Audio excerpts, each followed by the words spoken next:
Another major area of care here at Children's Hospital is the cardiac unit. Their ability to deliver expert, personalized care to infants, children, and adolescents is simply unsurpassed. When I moved here, my specialty was in fetal echocardiography, so we decided to really develop the fetal echocardiography program here. Pediatric cardiologist Pam Berg is part of an amazing group of physicians dedicated to helping children with heart defects at the earliest stages of life. At 18 weeks is about the earliest we can get a very good look at the fetal heart. You have to remember that whatever heart malformation is occurring in the baby, it's already set by the 8th week. So here we can see baby's face. Here's the eye, the nose, lips, chin, baby's chest. Right here you can kind of see the heart beating here. We can see the vein bringing in blue blood into what, when the baby's born, would be blue blood coming into the heart chamber. This is the aorta, which sends blood flow out from the heart to the body.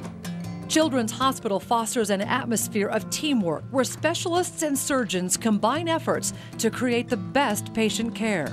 It's a bicuspid valve. I'm pretty sure it's probably going to need replacement at some date. We work very closely with our pediatric surgical team. We have 3 excellent congenital heart surgeons here, Doctors Leonard, Seawick, and Worrell. We meet with them very regularly to discuss our cases that we believe will need surgery in the future. They're fantastic. We thought Ben was entirely healthy. He was born no problems and grew up was a normal little kid. What you gonna do today? Well, they're gonna fix up my heart. Yeah? Yep.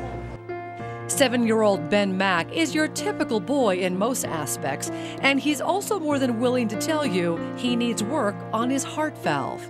They're gonna replace it or they're gonna fix it. Hi, Grandma. Ben, totally normal young boy, but his mom had noticed that he didn't quite keep up with his peers. When he was out running with his friends outside, he's always the last one. And he even would complain that his chest would hurt when he'd really push him, because he'd really wanted to keep up, just like any boy. We sort of believed it was nothing and went to see the cardiologist, and they did an EKG and then the echocardiogram. And after that, Dr. Berg came out, and her words to us were, "Your son has a very serious heart condition." We were able to identify that the aortic valve, the main valve that pumps from the left side of the heart to the body, was not formed correctly and was leaking quite a bit. So here is an echocardiogram. And this is a view, what we call a long axis view, where we're looking up here at the chest. This is that left ventricle that's pumping out the aorta, and all this blood that's blue is going the wrong direction. So this is supposed to go out and be red coming towards my transducer, but whenever that valve shuts, it leaks, and all this blue blood is regurgitating back into that left chamber. Ben's condition is serious, but the family-centered approach to his care at Children's Hospital puts his parents' minds at ease. Dr. Berg did a great job of just explaining all the, I mean, this is just before we even knew exactly what would happen today, you know, in surgery. Here's all the possible options. Here's what we're looking forward to in the future. All right, so our plan is we're going to look hard at this valve, see if we can figure out a way to get it from leaking a lot to not leaking more than a little. You know, if we have a little bit of leak but have it substantially better, then we'll be happy with that, and if not, we'll be replacing the valve, right? All right, we'll get going shortly.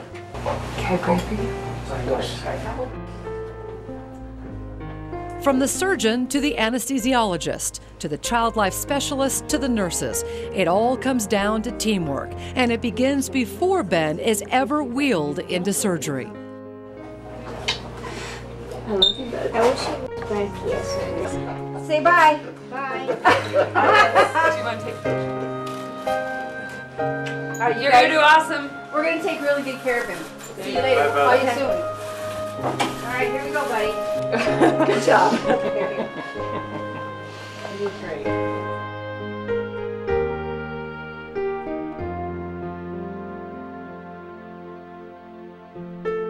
The day of surgery, we were as prepared as we can be.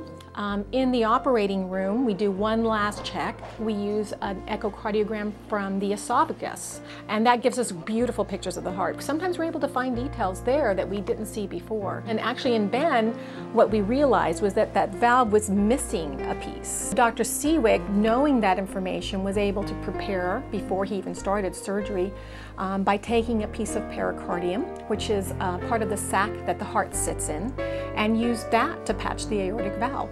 For the Macs, hearing the best possible news on Ben's surgery is a huge relief. So I don't know if you got any word, but the surgery went just fine. Really, the valve actually, frankly, looked a lot worse than I thought it was going to. Okay. And I was a little concerned about whether we're going to be able to figure out something to do to fix it. It was really just a gap. A bunch of the leaflet was missing. As opposed to having too much leaflet and having it be too floppy, there was just this kind of hole in the leaflet with very thickened, like a horseshoe of scar tissue. So we ended up cutting away some of that and replacing it with a little patch of pericardium, a little bit of the sac that went around his heart.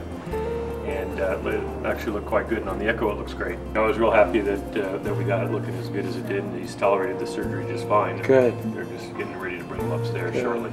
Good. Okay? Thank you so much. So you'll see him up. We're so thrilled. He'd had an excellent result. For Ben and so many children like him, his surgery was a huge success. Amazingly, just 3 days later, Ben is recovering and will go home the next day. What would you tell kids now after having your surgery?